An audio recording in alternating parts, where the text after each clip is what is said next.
Bonsoir à tous, bienvenue pour une nouvelle saison du 7-8 Éco, votre magazine consacré aux entreprises et à l'économie locale.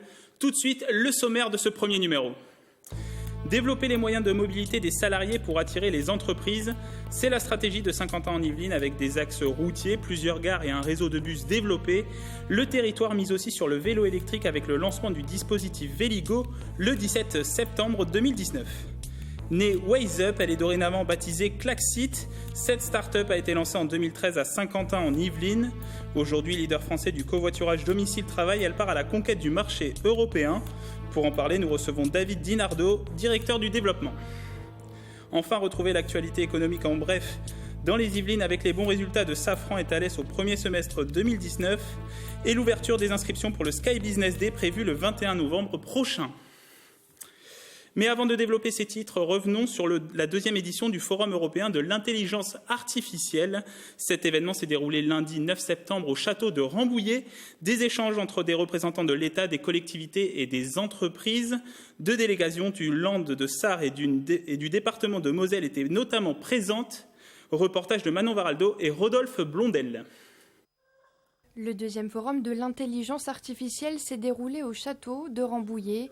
Objectif, parler des solutions de l'intelligence artificielle au profit des territoires avec des secteurs privilégiés, la santé, la sécurité, les transports. Un plan IA doté d'1,5 milliard d'euros. L'objectif de l'État, c'est de fédérer l'ensemble des acteurs de l'intelligence artificielle. L'intérêt de Rambouillet, c'est tout d'abord de montrer ce que nous défendons avec Valérie Pécresse et ce qu'elle a à cœur de défendre, que la région est polycentrique. Tout ne se passe pas à Paris. Vous avez en fait une région qui est très diverse.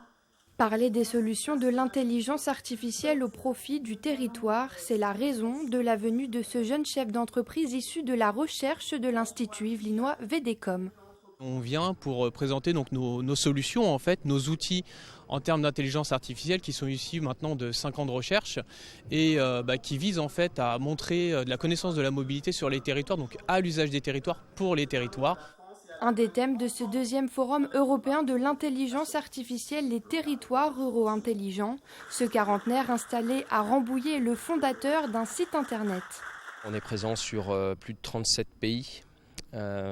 Avec vraiment une identité pièces agricoles et maintenant matériel agricole sur le web. Donc l'IA, ça fait déjà quelques années qu'on y est.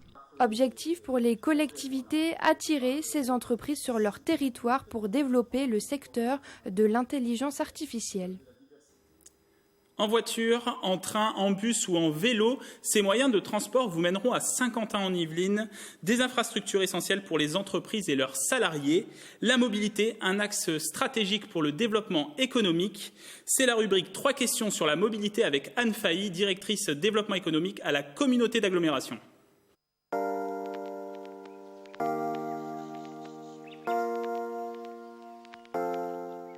C'est près de 2/3 des salariés qui habitent à l'extérieur du territoire et qui viennent rejoindre par la route, par évidemment les transports en commun, nos différents sites et nos différentes entreprises. On a encore de façon majoritaire des salariés qui viennent sur leur lieu de travail en voiture, mais surtout l'agglomération a développé et a renforcé tout son réseau de bus.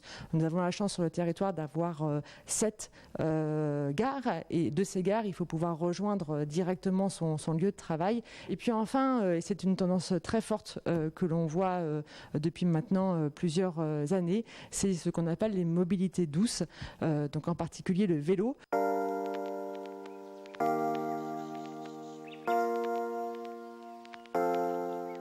C'est aujourd'hui considéré comme le deuxième critère d'implantation des entreprises, après le coût de l'immobilier. Les entreprises sont extrêmement attentives à l'offre que nous déployons pour leurs salariés en matière de transport et en particulier en matière de transport en commun.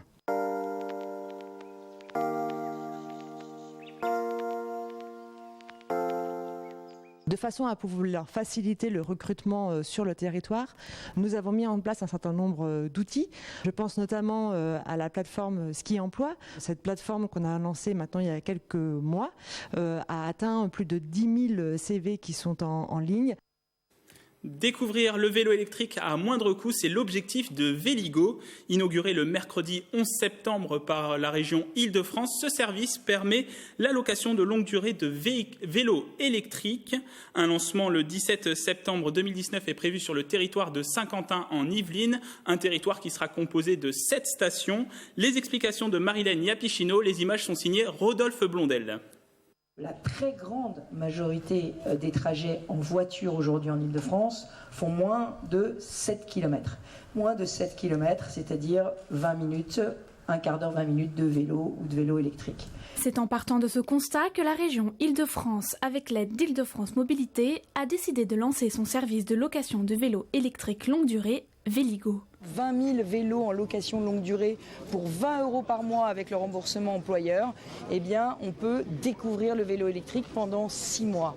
Et ce que je viens d'annoncer, c'est qu'après ces 6 mois, à partir de février 2020, la région, qui veut être un puissant réducteur d'inégalités sur tout son territoire, proposera pour chaque francilien, quelle que soit la ville où il habite, une aide de 500 € à l'achat, une aide individuelle de 500 € à l'achat de vélos électriques. 250 points de location sont mis en place dans toute la région, dont 7 à Saint-Quentin en Yvelines. La région souhaite donner l'accès à ce mode de déplacement souple aux non-parisiens dont le territoire est plus vallonné. Vous avez évidemment le moteur, la batterie qui est sur le cadre, qui est unique et qui est pour ce vélo, qui permet d'être branché directement si vous habitez en rez-de-chaussée sur ce côté latéral ou de la déloger et de la prendre avec vous à votre bureau ou à votre domicile. Une batterie d'une autonomie de 75 km, mais également un poste de pilotage où loger son smartphone avec une prise USB pour récupérer de l'autonomie. 1500 utilisateurs se sont déjà inscrits durant l'été et parmi eux, 4 chanceux ont pu récupérer leur Véligo mercredi 11 septembre, journée officielle du lancement du service. Elle a commencé petite à Saint-Quentin en Yvelines. Elle part maintenant à la conquête du marché européen. L'entreprise Klaxit sur TV78. Bonsoir David Dinardo. Bonsoir. Vous êtes directeur du développement chez Klaxit, start-up spécialisée dans le covoiturage domicile-travail. Votre spécificité, c'est que vous vous appuyez sur les entreprises pour créer le réseau. Est-ce que vous pouvez nous expliquer le système ? Oui, alors avant tout, on a une application de covoiturage domicile-travail. Le but, c'est d'avoir des conducteurs et des passagers qui vont faire des minimums de détours pour se rencontrer. C'est-à-dire qu'un conducteur, en fait, va rester sur son trajet, il ne va pas faire de détour et va récupérer des passagers qui vont venir le rejoindre en marchant avec un maximum de 5 minutes à pied. Qui sont vos clients ? Est-ce que ce sont les convoitureurs ou est-ce que ce sont les entreprises ? Alors, on a 2 types de clients en réalité. On a à la fois les covoitureurs, parce qu'in fine, c'est eux les usagers du service, mais avant tout, il faut leur apporter un réseau, parce qu'on peut avoir une très belle application, sauf que si derrière, vous ne leur apportez pas d'offres, c'est-à-dire des conducteurs qui acceptent des trajets, eh bien, ils ne pourront tout simplement pas covoiturer. Et c'est là où, en fait, où rentrent en jeu les entreprises. C'est parce que les entreprises, et c'est pas pour rien aussi qu'on s'est concentré sur le trajet domicile-travail, c'est parce que tous les jours, aux mêmes endroits, on prend l'exemple de Saint-Quentin en Yvelines, des milliers de personnes arrivent sur le territoire en voiture. Et c'est sur ce trajet-là, un trajet récurrent aux heures de pointe, qui est d'ailleurs assez fastidieux, soit dans les bouchons, soit en transport en commun, où du coup on arrive à créer un réseau. Et c'est les entreprises, parce qu'on lance chez elles, où il y a toute une partie en fait où nos équipes vont sur le terrain, poussent les personnes à s'inscrire et à covoiturer. Et c'est comme ça en fait qu'on crée des réseaux où au minimum 8 salariés sur 10 trouvent des trajets. Les premiers réseaux, ils sont nés à Saint-Quentin en Yvelines parce que l'aventure de Klaxit a commencé à Saint-Quentin en Yvelines en 2013. À l'époque, vous vous appelez Waze Up.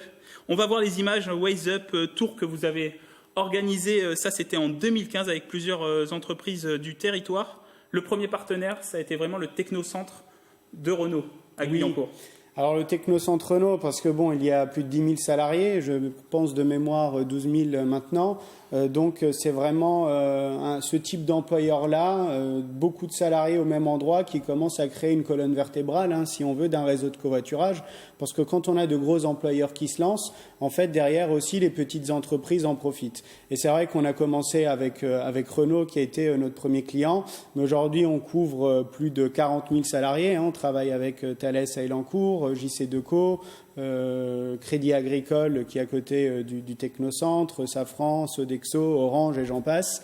Et c'est ça un peu l'objectif, c'est qu'on a commencé avec une entreprise Puis on allait voir les entreprises autour pour vraiment créer un réseau sur toute la zone de Saint-Quentin-en-Yvelines. Saint-Quentin-en-Yvelines, un levier de croissance pour vous alors? Oui, alors un levier de croissance, pourquoi? Pour 2 raisons. La première, c'est la question, on va dire, géographique. Vous avez Saint-Quentin-en-Yvelines qui est situé à 30 km de Paris, beaucoup de salariés qui viennent travailler, qui n'habitent pas forcément d'ailleurs sur le territoire de Saint-Quentin, donc qui font 25-30 km, ce qui est vraiment une cible pour le covoiturage. C'est un endroit qui peut aussi être, pour les personnes qui font deuxième couronne, un peu mal desservi en transport en commun. Et c'est pour ça que pour nous, ça a été vraiment un vivier en termes de territoire. Il faut aussi pas oublier autre chose, c'est que Saint-Quentin-en-Yvelines, la communauté d'agglomération, est très à cheval sur la mobilité en général. Ils avaient testé des plateformes de covoiturage avant la nôtre. Et aussi, ce qui a été très déterminant, c'est que Saint-Quentin-en-Yvelines s'est positionné sur les plans de mobilité en entreprise bien avant la loi du 1er janvier 2018, c'est-à-dire qu'ils accompagnaient déjà les entreprises dans les mobilités de demain, c'est-à-dire qu'ils connaissaient déjà les bons contacts aussi dans les entreprises qui nous ont permis de déployer. Pour conclure cet entretien, la prochaine étape, c'est le marché européen. Entre-temps, depuis votre création, vous avez levé 4 millions d'euros. Vous êtes associé aussi à Idevroom, c'est ça? Oui, alors en fait, on vient d'annoncer le rachat d'Idevroom, qui était notre concurrent historique de la SNCF. Donc on a racheté du coup cette société de covoiturage qui nous permet maintenant en fait d'être le leader européen sur le marché, parce qu'aujourd'hui on propose plus de 2 millions de trajets par jour en Europe. On est présent donc au Luxembourg, en Suisse et bien entendu en France, où on a plus de 265 entreprises clientes et 30 collectivités partenaires. On vous souhaite bonne chance dans votre conquête du marché européen. C'était Klaxit sur TV78 avec David Dinardo. Merci d'être venu sur notre plateau. Merci. On passe tout de suite à l'actualité économique en bref. C'est une start-up innovante pour la mobilité des entreprises. Smoothing a remporté le 3 juillet dernier le challenge Delta Sky. Cette société est installée au Ski Cube. Elle lance sa première expérimentation avec le groupe Airbus Defence and Space à Elancourt le vendredi 20 septembre. Un bus partira du pont de Saint-Cloud pour relier la clé de Saint-Pierre. À l'intérieur, des salariés pourront faire une visioconférence avec le site d'Elancourt via un système numérique sécurisé. L'idée, c'est de reproduire tout le confort et les services qu'on a dans un bureau fixe et de le rendre mobile et de faire en sorte de transformer le temps de trajet en temps de travail opérationnel avec le confort et l'efficacité d'un bureau fixe.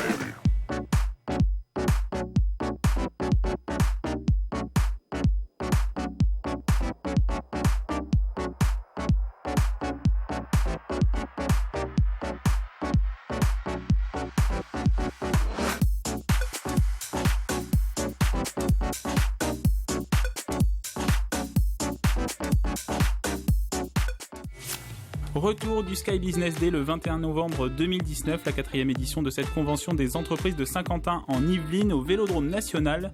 Rencontre, accompagnement, conseil pour votre entreprise. Un événement pour les grands groupes PME, TPE, start-up saint-quentinois.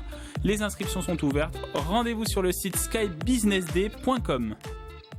C'est la fin de ce premier numéro. Merci de nous avoir suivis. À bientôt sur TV78.